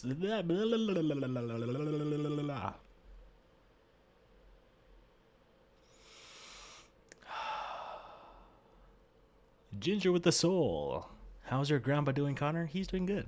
He's doing good. He's just doing his stuff, watching golf and basketball and all that fun stuff. He's doing good. What is wrong with me today? All right, we've got 500 concurrent viewers watching me just utterly fall apart today. But see, this is what's fun. This is why I don't do the scripted, produced, edited shows. These are just fun, just to watch shit happen live. With the background in radio and things, something goes wrong, you just got to roll with it. You can't make a big deal about it. You can't draw attention to it. But here, we don't have really anything to. It's fun to draw attention to your idiocy sometimes. Today is just one of. Does he still wear his watch? He wears a different watch. I think he has the watch that dad gave in the box, probably safekeeping it. I think I've seen him wear one other time. But yeah. Those days. Man. Yeah, seriously, execution. No whiskey and no cigar make Jeff something. All right, let's do a comparison here. All right. For this last video, we can do one of two things. We don't have time to set up a poll, so we'll go Scotch. One, if you would like me to do just to take a nice little drink.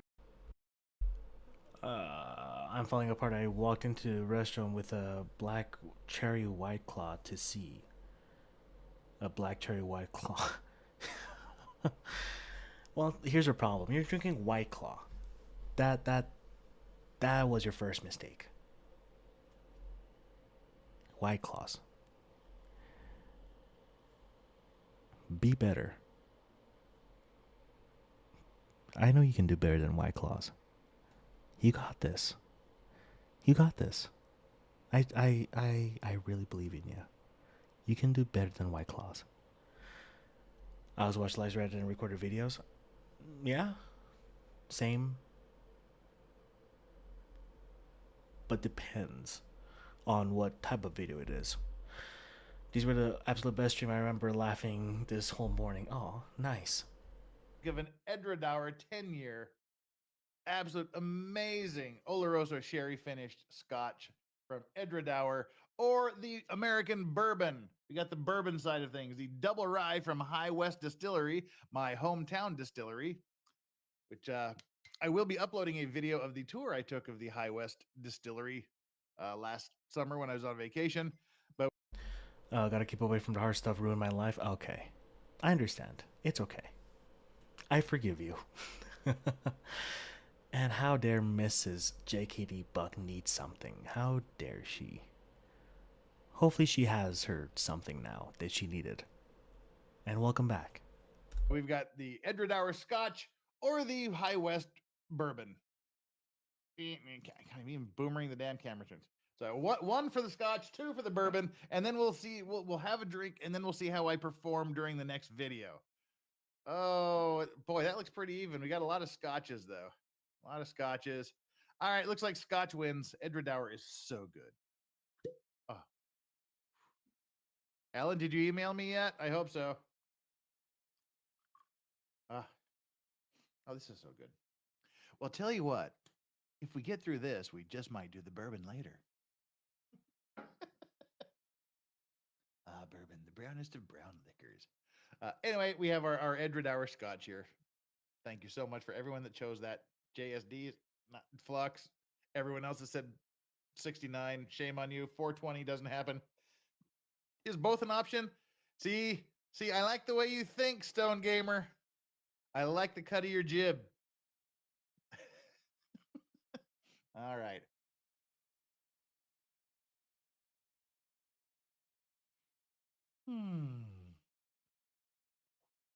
There we have some of that ambrosia, the wine of the gods.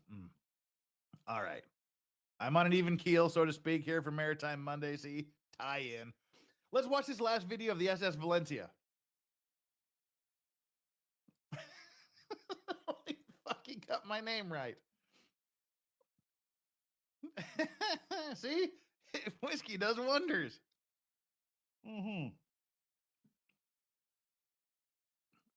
No more percent ton 3D gamer for me, XD. All right, let's go.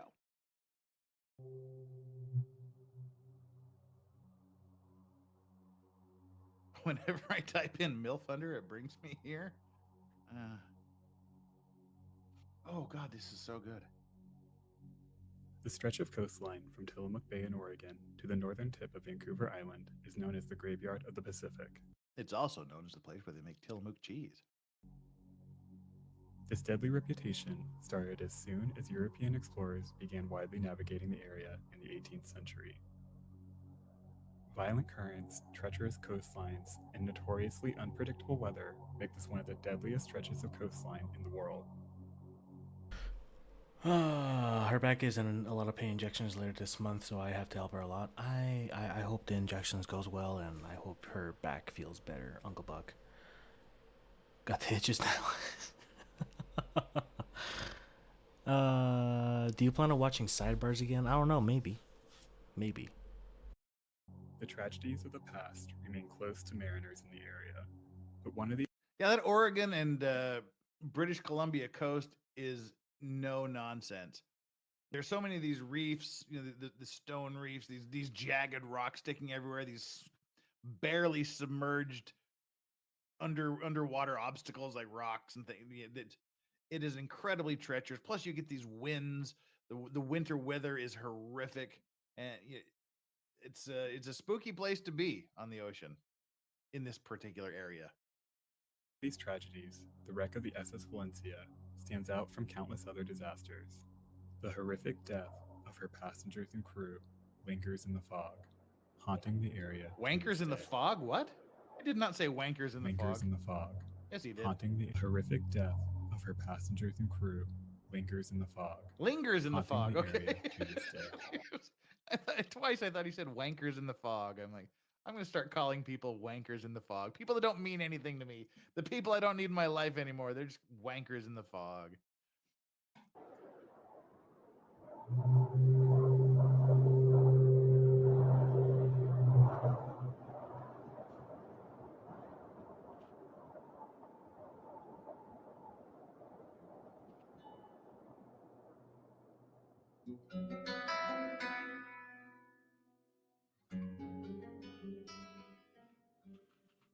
In 1839, the Red D Line began operating a shipping service between New York and Venezuela. By 1879, the well-established company decided to modernize their fleet and ordered 2 steamships from William Cramp & Sons in Philadelphia. The first of these 2 liners, the Caracas, was completed in 1881, and her sister ship, the Valencia, was completed in 1882. The Valencia was a single-screw steamer with 3 decks and a gross tonnage of 1,005. Single screw means one propeller. So before you start connecting wankers in the fog and single screws, the single screw just means it has one propeller at the back. 598. She was 252 feet long with a beam of Wankers in the 34 feet. fog. She was licensed to carry 286 passengers and was equipped with what was considered adequate safety equipment for the time, including 6 lifeboats, Wank 1 riders workboat, and 4 in life rafts. the sky. Her maiden See? voyage Whiskey took puts me place back on my in even May keel. 1882. The 2 ships would operate together until the Caracas was sold in 1888 to the Oregon Pacific Railroad Company. Go away. She would be renamed the Aquina Bay and would ironically run aground in the bay she was renamed after later that year. Not a great sign for moving these ships to the Pacific Northwest. See, that's one stupid thing they didn't tell you. They renamed the sister ship after a bay, and it ran aground in that bay it was named after. Tell you, it's a thing. It's a superstition that you don't name ships that are in service. You don't rename them, but they did. The one ship ran aground in the bay it was named after. That's kind of a weird coincidence, but that'll teach you. The Valencia would continue with the Red D Line for another decade.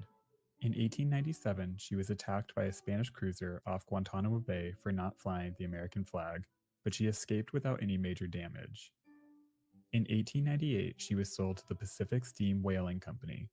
She was brought around Cape Horn to the west coast, where she would sail between San Francisco and the territory of Alaska. Later that year, she was briefly chartered by the United States Army during the Spanish-American War. After her return to civilian service, she ran into some legal trouble. Due to some light embezzlement. I like his delivery. It's so just non-emotional. She ran into some legal trouble. And was sold to the Pacific. Hey, David Nelson, how you doing? Good to see ya. Welcome in. This guy sounds like he has a limp wrist. It's a good thing it doesn't happen with renaming animals. You never know. Coast Steamship Company, where she continued offering passenger voyages between California and Alaska. The Valencia was not a well-loved ship. She was small and slow with a service speed of only 11 knots. She was designed for warmer climates and not well. 11 knots is really slow. Like really slow. So it's going to take you a long time to go anywhere in this ship. Suited to the harsh weather of the Pacific Northwest, making for cold, damp voyages. She was also a bit difficult to operate. Her 100-foot bow was too long and gave her bridge poor visibility, especially in foggy conditions. Waves crashing on her bow were unusually loud to the point where it made communication among crew members difficult. And though she was equipped with the required safety features, she lacked a double bottom and proper hull compartmentalization that could slow flooding in an emergency. Love those double bottom girls. Double bottom girls make the rockin' world go round. She was an unlucky ship and suffered a series of collisions and groundings after 1902. By the winter season of 1905, she spent most of her time docked in San Francisco and was only used as a backup vessel. The Valencia's final voyage came in 1906 when she was pulled to service the San Francisco to Seattle route to replace the SS City of Puebla while she was undergoing repairs after running aground on the Columbia Bar. Her captain was Oscar Marcus Johnson. Hey, Jung Forever, good to see you. Welcome in. Howdy, howdy. Now this is something interesting here. This should tell you something about. I mean, there's just bad stuff. It's replacing a ship that ran aground. Its sister ship ran aground. This ship ran aground several times. I'm starting to question whether the people operating this ship are really actually able to properly man and properly navigate vessels. Literally every ship in their fleet is running aground in this area. Stay away from this area or do something. There's some problems with management going on here. But let's find out how the captain of this ship may have contributed to it. Running aground on the Columbia Bar. Her captain was Oscar Marcus Johnson, a Norwegian man with only 4 years' experience sailing the area. Yeah, so he's only been sailing in that area for like 4 years.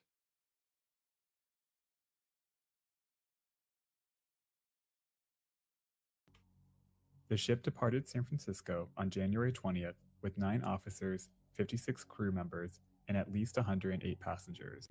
Hey, Santiago, good to see you. How are you doing? And again, it's a problem if we don't know how many passengers are on this ship. That's part of the problem with this greed that we were talking about, where you got the ticket master scalping tickets, or hey, wow, the more things change, the more they stay the same. Ticket master demanding exorbitant prices for tickets, just kind of like Ticketmaster does today. Just kidding. Ticketmaster, don't sue me. But because they're running this grift, they're not even really sure exactly how many people are on board this ship. And when you don't know that, you don't have accurate numbers on how many died. And when you don't know how many have died, you don't have an accurate way of contacting families, confirming losses of life, confirming missing people. You just create a lot of problems that you can't deal with. At first, she experienced fair weather, but as she passed Cape Mendocino the next day, conditions deteriorated with strong winds and low visibility. Surprise, As bad they weather in proceeded up the the Pacific coast, the Northwest. crew relied on a method of navigation called dead reckoning. And remember when we talked about dead reckoning last week and the week before? We started talking about dead reckoning basically kind of all the way back to the Shackleton expedition. It is legit a last ditch effort when nothing else works. And it's as they say, as the saying goes, dead reckoning is the easiest way to tell you where you are not. It's supposed to help you track yourself, but to determine their position. This method used a device towed behind the ship to calculate the distance traveled through water. It requires precise calculations, and factors like wind and currents had to be accurately accounted for. Captain Johnson was said to have had a poor understanding of the complex currents in the area, most notably the Davidson Current, which runs north along the western coast of the United States. These currents were clearly indicated on pilot charts of the North Pacific Ocean, but inexplicably, no such charts were on board the Valencia. This meant, oh great, so yeah, the ship that's running up and down the coast, that's carrying an unknown number of passengers and crew, and is being forced to rely on dead reckoning, doesn't have current charts. Great. No, I didn't miss that comment. I just ignored it. Captain Johnson's calculations of the ship's speed were off by 1 to 3 knots. Believing they were several miles south of their actual position at 9 p.m. on January 22nd, Captain Johnson ordered the ship Amy Evans, good to see you. How are you doing? turned eastward toward the coast to enter the Strait of Juan de Fuca. Heavy rain, wind, and fog led to extremely poor visibility. Captain Johnson ordered constant soundings, a customary practice at the time to pick up the strait. Obtaining a sounding of 60 fathoms at 10 p.m., he changed course, turning slightly west, the usual course taken from the Umatilla lightship to Cape Flattery, a location they were actually several miles north of. Oops. As they continued, the soundings grew increasingly shallow.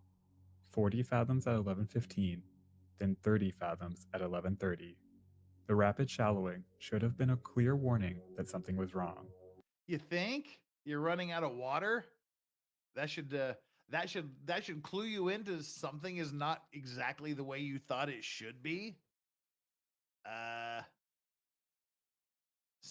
Soundings. No. No. No. Different.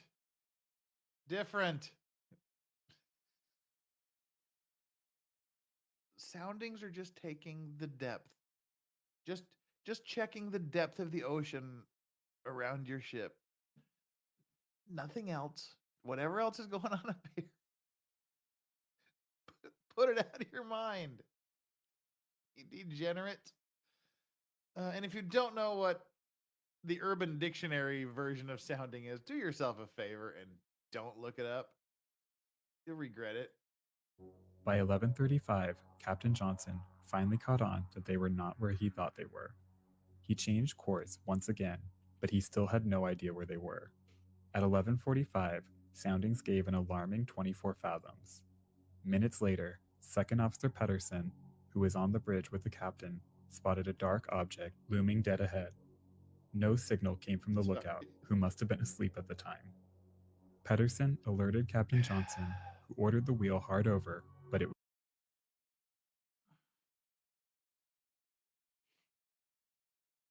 You'd be surprised how often. Amy, I hope it will continue to the positive for the rest of the week and hopefully to the next one as well. And Uncle Buck, if you don't know, you don't know. It's okay. You don't need to know. People fall asleep on a ship that should be on watch, should be navigating, should be on duty.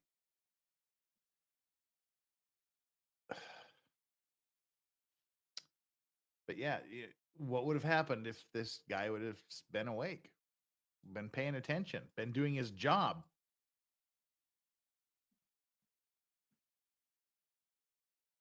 See, now I can see you're all totally ignoring me at this point.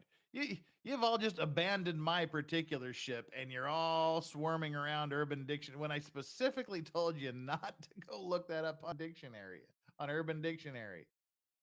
Well, I hope you're all happy with what you've uncovered. It was too late. The Valencia violently smashed into an underwater reef just before midnight, 11 miles from Cape Beale on the southwest coast of Vancouver Island. Captain Johnson exclaimed, "My God, where are we?" as his First ship name ground Ligma. helplessly into the rocky shore. Yeah, see, again, that's not something you want to hear your captain say. You don't want to hear this crunch and the ship goes, and the captain says, "Where the hell are we?" Not something you want to. Alicia G, Mount Rainier is growing a second peak and it is in code red, and no one's talking about it. I never heard of Mount Rainier. I'm sorry. I'm uneducated. Here. Good morning, Indigo.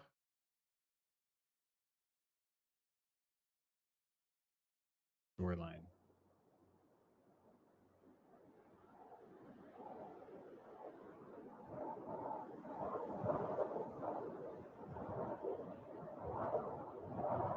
All right, now let's talk about what went wrong with Captain Ligma Johnson.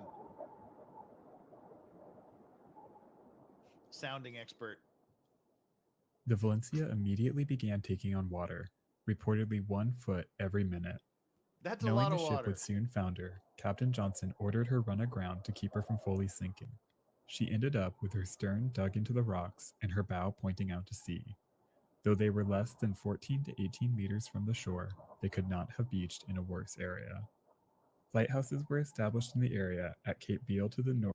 Now, see, I'm not buying his measurements of 14 to 18 meters. You can jump from 14 to 18 meters.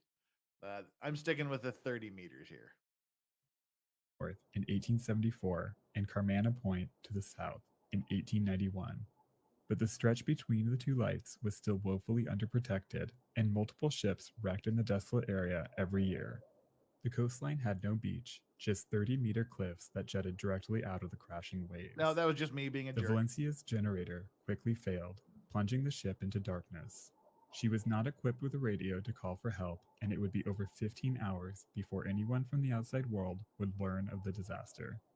Can you In imagine? the moments immediately after, Can you imagine being stuck in those conditions, taking on water, jammed up against a bunch of rocks in the middle of this storm for 15 hours when all it takes is someone just to like look out? Someone can see you very, very easily from the shore at that distance, but nobody's looking your direction. You are on your own because you don't have a radio. When you can literally throw a rock from your ship to the shore. After the collision, panic and confusion overtook the passengers and crew. Captain Johnson knew that the lifeboats had little chance of safely making it to shore, and it would be safer to remain on the stricken ship until help could arrive or a line could be established to the shore. But inexplicably, he still ordered the lifeboats swung out and lowered to the saloon deck rail, though he explicitly ordered that they not be launched. Panicked passengers rushed to fill the tiny boats. In the chaos, shouts were heard calling on the lifeboats to be launched, and the davit crews, unsure where the orders came from, began launching the boats. All 6 lifeboats were launched within half an hour. 3 of these boats either collapsed or were upended during lowering, throwing around 46 people into the water. All but one crewman quickly drowned in the turbulent waters. The other 3 lifeboats successfully launched with another 50 people. One quickly disappeared, her fate unknown, and the other 2 capsized. Well, I think if nobody, if you use the Hey, Karate Cat Mom. We're still here, just left the dojo. Nice. Hopefully you had a good session today. Looked it up in spite of Lorix warning us and my previous declaration of not looking it up sounding as yucky. Well, you had Lorix and me warning you not to look it up, but you did, so you did to yourself. I cannot feel bad for you. I'm sorry. term disappeared 30 meters to shore and nobody knows what happened to them, I'm pretty sure we know what happened to them. Just saying. I mean, but this is just a weird circumstance. In the violent sea. Only 12 men from these boats made it to shore, but one man was swept back out to sea after clinging to a rock, and 2 others were forced up the face of a cliff by the rising tide, where they eventually fell to their deaths. The remaining 9 men spent the rest of the night huddled among the rocks. This group would become known as the Bunker Party, led by Frank F. Bunker, who was en route to Seattle to become assistant superintendent of the city's schools. His wife and 2 children were among those lost in the lifeboats. Meanwhile, back on the ship, the initial panic had subsided among the nearly 100 left on board. Captain Johnson fired off rockets in an attempt to signal help, apparently severely injuring his hand in the process. The Valencia was equipped with a Lyle gun that could shoot a line that could be used to establish a breacher's buoy. In the morning light at approximately 8 a.m., Captain Johnson decided that they would try to launch the last boat so someone could at least get to shore and secure the line. At first, Boatswain Timothy J. McCarthy was the only one willing to brave what had already killed nearly a third of the people on the ship. But finally, 5 more crewmen volunteered. The boat was successfully launched and the men barely survived as they desperately paddled for a safe place to land.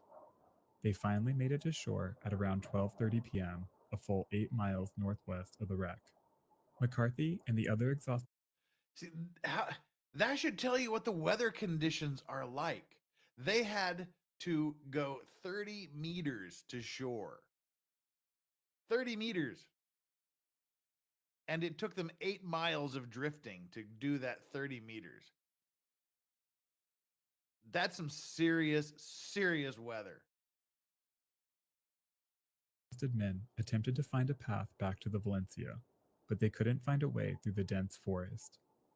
Finally, they found a small, poorly maintained trail on the beach with a sign that read 3 miles to Cape Beale. They hiked to the lighthouse, and the station keeper contacted nearby Banfield, but news of the wreck had already been received. Unbeknownst to McCarthy and those still trapped on the Valencia, the Bunker Party climbed the bluffs at daybreak and stumbled upon the Carmana-Cape Beale telegraph line. They followed the telegraph line south through a thick forest until they finally came upon a lineman's shack, where they were able to tap into the line and contact the Carmana Point light station. 15 hours after the wreck, word of what happened finally reached Victoria, British Columbia. 2 Pacific Coast Steamship Company ships, the SS Queen and the SS City of Topeka, were dispatched from Seattle, with the Queen departing first. A Canadian salvage steamer, Salver, and another tugboat, the Tsar, joined the search party. Together with the SS Queen, the 3 ships finally located the Valencia on Wednesday morning. Remember, the Valencia wrecked on Monday evening. But the Queen was too large to get any closer than a mile away from the wreck. By this point, the Valencia was breaking up in the pounding waves, with nearly 100 survivors still clinging to her decks and fixtures. The people on board saw the 3 ships approaching and fired the Lyle gun 3 times to signal the rescuers, as hope swelled that they would soon be saved. The shallow bottom czar was able to get closer to the Valencia, but turned back due to the dangerous conditions. Oh, God, can you just imagine being on that ship? You've been there for 36 hours. Your rescue is right there, less than a mile away. They can't get to you. And then your ship just starts disintegrating under you. That would be. And Emil, thanks for the $2 super chat. Appreciate you. I'm off. Gotta wake up early. Well, have fun waking up early. And thank you for the super chats and the regular chats. Hopefully, you have a good night. I'll see you later. Pretty horrific. Inexplicably, they reported that they saw no survivors on the wreck, though people were clearly visible even to the SS Queen a mile away. The Tsar and Salver, the two vessels capable of getting close to the wreck, made the unthinkable decision to head back to Victoria. Meanwhile, the Queen soon lost sight of the wreck as the weather again began to deteriorate. On board the Valencia, the two remaining life rafts were hastily prepared. Hey, Celestial Force, how you doing? Good to see ya. Welcome in. The first departed with 10 men on board. The captain and remaining crew pleaded with the surviving women to climb on board the second tiny life raft. But the horrors of the previous evening, and maybe the hope that the distant steamship would soon save them, kept the women from taking a chance on the craft. Eventually, it left, loaded with 18 men. The women on board reportedly sang "Nearer My God to Thee" as the rafts desperately paddled for the now out-of-sight steamship. At 11 a.m., the city of Topeka arrived on the scene. Inexplicably, the general manager of the Pacific Coast Steamship Company, James E. Farrow, who was on board the Topeka, ordered the captain of the Queen to return to Victoria and board passengers for her regularly scheduled voyage. As the day went on, the weather worsened, and the Topeka slowly and cautiously patrolled the coast, looking for the wreck. At 1 p.m., she came upon the second life raft with 18 men on board, including Second Officer Pedersen. The men were nearly dead when they were finally rescued. The first life raft was less lucky, drifting 18 miles northwest, past Cape Beale and into the Barkley Sound. They landed on a small island late Wednesday night. 2 men fell overboard and drowned, and 4 died of exposure on the island. The 4 who survived wandered the island all day Thursday until they finally were discovered and rescued. The last hope of rescue for those still on board the Valencia was just as bafflingly pathetic as the rescue ships. Immediately after hearing what was happening on Tuesday afternoon, a group of 3 left Carmana Light to aid in the rescue. They took with them only about 100 feet of rope. On Tuesday night, they set up camp by a river and didn't resume again until 9:30 a.m. Wednesday morning. They then stopped for tea at around noon at a Nuchano encampment, only a few miles away from the wreck, while the people still on board watched the 3 rescue ships sail away. That afternoon, they finally reached a bluff and spotted the wreck. They reported that the people saw them and cheered, but unbelievably, no further communication was made, and even more unbelievably, no attempt was made to establish a lifeline between the wreck and the shore. The 3 men just stood and watched for an hour, bearing witness to the moment when the vessel finally wrecked apart, spilling people into the violent waters. Most still wore their life jackets, and those that weren't smashed on the rocks were carried out to sea by the currents. The rescue party, having rescued nobody, left the bluff while the remaining victims of the Valencia were still clinging to life in the icy sea. That says a lot. That one sentence says a lot. The rescue party that rescued no one. And how bad would that suck to be there standing on the shore watching this ship disintegrate 30 yards away and everyone dying in front of you? None would survive. The ship remained intact for nearly 40 hours after she wrecked, with survivors clinging to her till the end. Bad luck, paired with ineptitude and indifference, doomed the people on board to an agonizing, drawn-out end. Estimates vary, but the official federal report put the death toll at 136 people. Only 37 men lived through the ordeal. Every woman and child on board the Valencia wouldn't survive.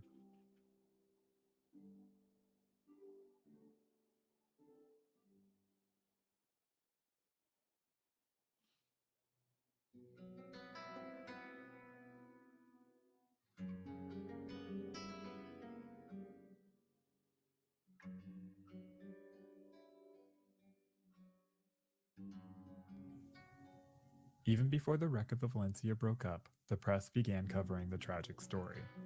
Coverage quickly shifted to outrage as details of the botched rescue efforts came to light. Multiple inquiries were initiated by the United States and Canada, including one personally ordered by President Theodore Roosevelt. They determined that the incident was the result of navigational mistakes and poor weather.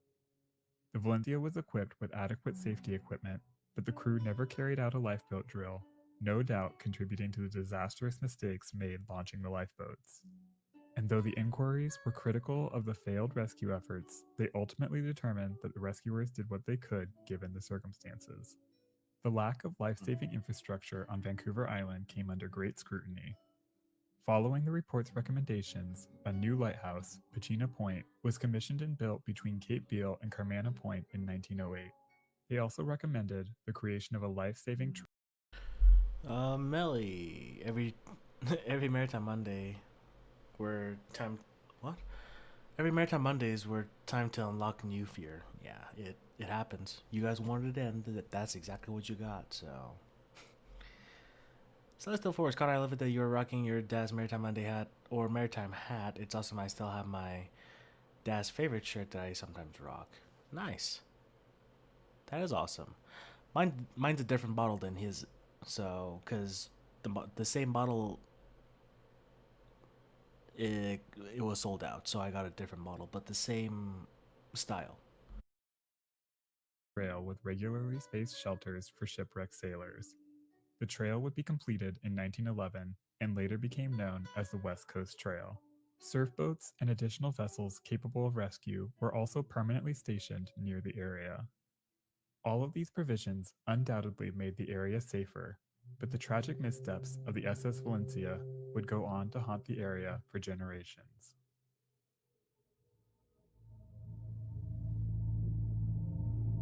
And for those of you that are pointing this out in chat, apparently the Johnny Depp and Amber Heard case has settled for $1 million.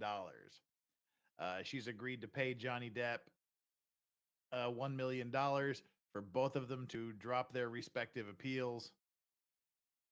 And that seems to be it. I'm sure there'll be more on that later.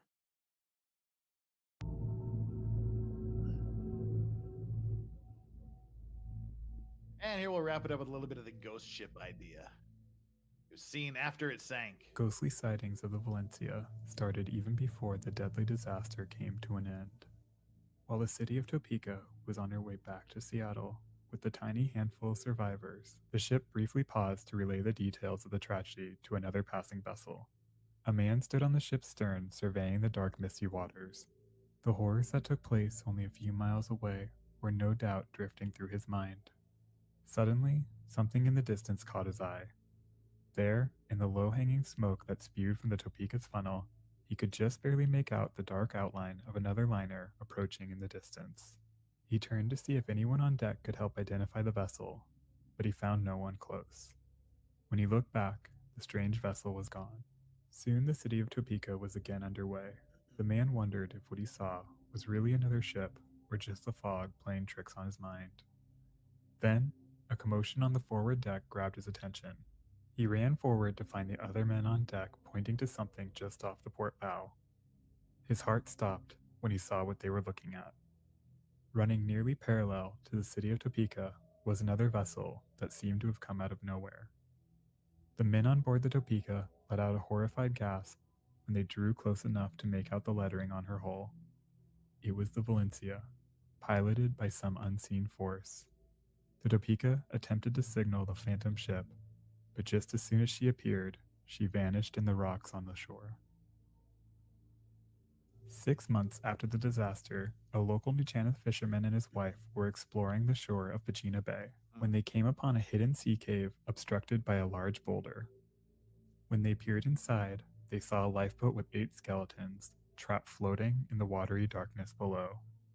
It's believed that a high tide lifted the small boat into the mouth of the cave, and the heavy seas trapped them inside. Whether what they saw that day was one of Valencia's 6 lifeboats is unknown, but it's hard to believe any remained floating long enough in the stormy sea to make it into the mouth of that cave.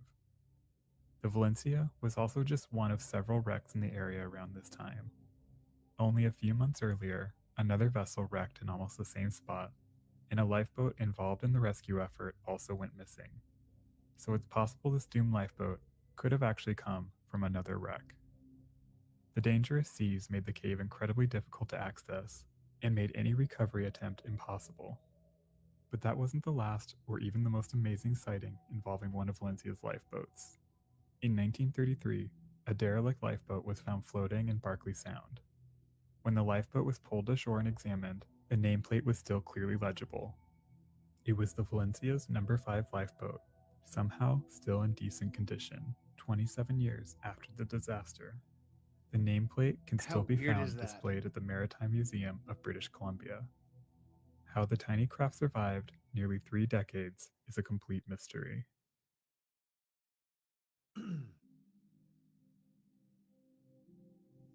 These are just some of the strange stories of the Valencia.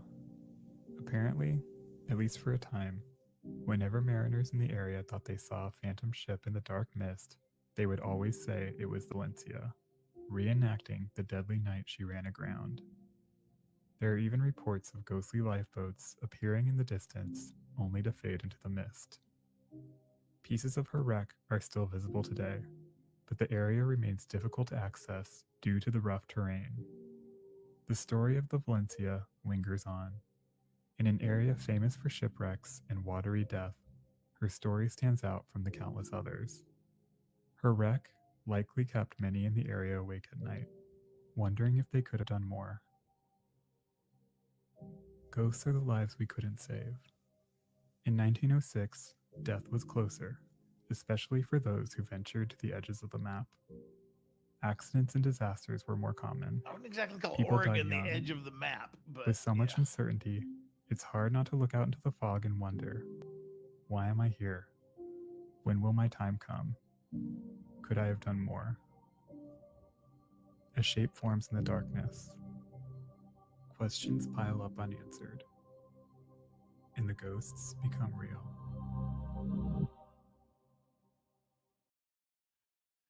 Well, there's our story for today. We had the completely botched story of Captain Corey at the beginning of the show. See, I got everything straight. Got that one little swaller of delicious Edredauer scotch in me, and that balanced me back out. we totally botched our feel-good story of Captain Corey at the beginning of the show, and then we've just wrapped up the 2 video presentation of the Valencia. Excuse me. It's these accidents are the weird ones, the ones that happen so close to land that everybody dies. My fuzzy nuts Alan asks, wait, where do we go? How many died? We don't know, because they didn't have exact numbers of how many people were on, but the official Coast Guard investigation report said 154. We're on board, so 136. If survivor somewhere around there between 136 154. We just don't know. All the women and children died. Not a single one. Yeah, not a single woman or child survived that, and they're 100 feet, 30 meters from shore. And then to have the lifeboat still just floating around the ocean for 27 years. Where are the doggos? They're outside on the sofa asleep. Well, the zip lines could have saved their lives. Well, that was one of the things they were talking. The people that got on the life raft, and in the 30 meters, they drifted 8 miles by the time they got to shore. They hiked back, including camping overnight on a ridge. They hiked back to the ship, and they were waiting there. They could see the ship, but they weren't getting any lines thrown to them, and they basically just sat there and watched the ship break up. It's a weird story, but stranger things have happened. Well, next week we'll see where we go with our next story. I've got to decide what we're going to do for next week. It's kind of a year-end thing, so I don't know. Might do something timely, something Christmassy, holiday-y, or something. And yeah, I know the video hasn't ended, but I'm going to end it right there. Because, like I said before, I need a little shower McShowerson and put an end to my day. So, yeah, that was the video of Captain Corey, not Captain Cody, and the SS Valencia. During that video, I lost 2 subscribers, but it's okay, because you guys are still here. Let me set up this thing real quick, and then I will go over my week plan.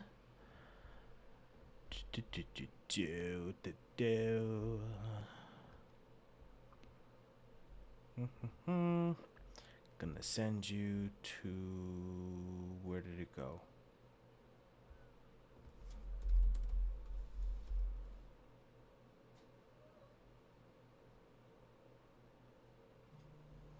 Upcoming. Okay, I see. Well, I'm gonna send you anyway. There'd be Stinky Boy. What? Who dares to unsubscribe? Well, people who want to unsubscribe. They're not real Vice Squad. Cat, would you? So, for dinner, I ordered some Brazilian food, and I left the bag on the box where I hide. Well, not hide, where I put my liquors for the Screw It Saturday videos, and the cat was trying to get in the bag. Oh, no problem, Chris. But yeah, so oh, the thing I stopped myself from saying from earlier this stream, I'm gonna start a poll on this, and at the very end of the stream, before I sign off, I'll close the poll and then go from there.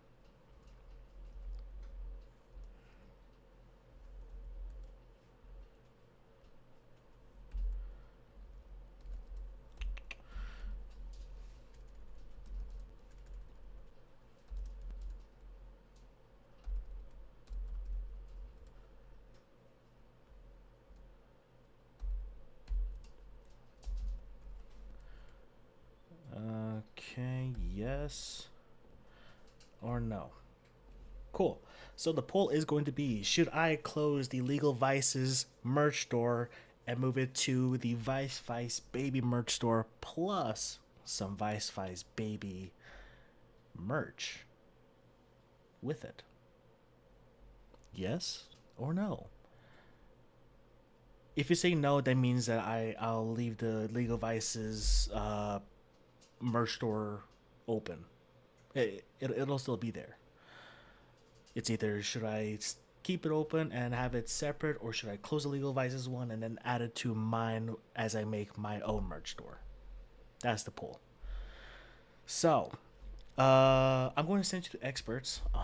Let's see exactly when he goes live, because it says upcoming.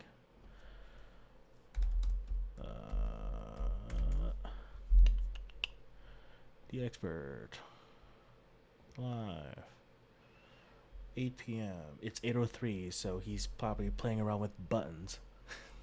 But he'll be live soon. So it's easier all in one place, gotcha. But yeah, so I'm gonna send you to experts. This rest of the week, I will. Is the Legal Vices story still getting business? I'm not 100% sure. I'm not 100% sure, but I mean, there's that occasional person that I run into chat on a random channel asking, hey, I never got this thing, so I don't know. Thunderstorm happening. Oh, gotcha. Think you'll be able to advertise it on your channel better? Gotcha. Good point. It makes you no. I forgot how to talk mid-sentence. If it makes it easier on you, Connor, do it. Gotcha. I'll see what the poll says later. Rest of the week, I might stream again. Well, I guess I'll have to stream tomorrow if I do stream again. It's a whole maybe. Friday is FNL, of course. If Expert remembers to send me a link, I will join him. He just went live. Good to know. Thanks, Shane. Appreciate you. I really can't talk. I appreciate ya. There you go. If you roll it onto your store, you control it, right? Right. And I mean, it sounds like it didn't have a bad quality clothing, so I'll probably use the same store that he used, like the same website. So what was I saying? Oh yeah, I'll go on FNL if Expert remembers to send me the link. He probably only forgot twice, which is awesome. That's a good record. Saturday, I know last Saturday I was gonna say I'm gonna do read Megan Fox's book, Believe Evidence. I'm on part 3, and part 3 only has 2 chapters, and those 2 chapters were long chapters, and I was a little too tipsy to be able to read. I was feeling not motivated to read while I was tipsy, so I decided against it. That's why I didn't have any streams after the Screw Saturday last week. Last week. So I'll do that this coming Saturday, and of course we'll do a Maritime Monday or a catch-up stream on Saturday morning. So yeah, that's my week. Sunday's always a TBD. Most likely nothing really happens except for the nightly bedtime stories. So that was my plan for this week. Let me close the poll. If you guys have, if people didn't vote yet, you have 5, 4, 3, 2, 1, and poll. So 97% of you guys wanted the merch store to come here to my channel. 7% of you said no. So once I do make a merch store, I don't know how I will be able to do it, but I'll figure out how to do it. I'll transfer all the merch of Legal Vices onto mine as well. Yes, Megan wrote a book. I think this is her second or third. And this was, I think 2019 this came out, 2019, 2017. If you go on Amazon and search Megan Fox writer, then you'll see a picture of her on the author section. And you'll see all her stuff. Not sure how to vote. I do what makes the most sense for you. Gotcha. I was planning on moving all of this stuff to mine if I did, but I just wanted to see what you guys felt. Didn't know if you guys wanted that to be separate or together. So I will put my store merch and his store merch together in one place to make it easier for everyone. And if there's any problems with the merchandise and all that stuff, I might be able to help. I cannot because I don't have his freaking account for the store. So I'll have to figure that one out too. So, ladies and gentlemen, thank you for joining me on another episode of Maritime Monday. I know it's a weird way to end the day with a depressing note, but appreciate you guys for being here. Seriously. I'll send you guys to experts, so say hi to him. I'll be there for like a few seconds before I hop in the shower. But thank you all so much for joining me on this stream. I appreciate you guys. Thank you for the memberships. Thank you for the new members. Thank you for the continuous memberships. And thank you for the super chats and the cash apps. It is very, very, very appreciated. Please, on the way out, hit the like and subscribe button if you haven't already. Ash, good to see ya. If you have already subscribed, then please double check that you still are. And on that note, I hope everyone has a beautiful morning, evening, night, wherever you are. You guys are awesome. Stay beautiful, stay lovely. I love you guys. And I will see you in the next one. And as Uncle Buck says, Vice Squad is indeed the very best squad. Love you guys.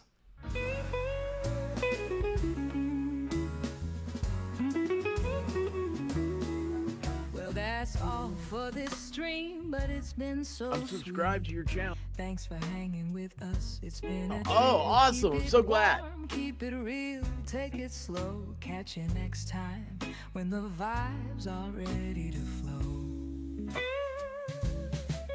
If you enjoyed the ride, give us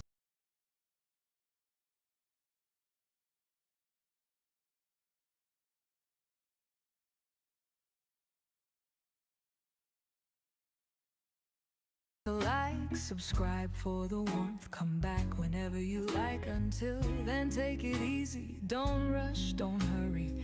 I'll be here waiting, no need to worry.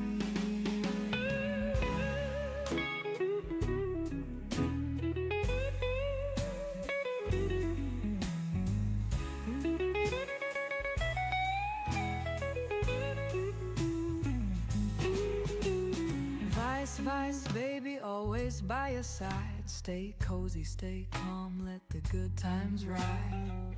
Peace for now, but we'll meet again. Take care, my friend. Until then.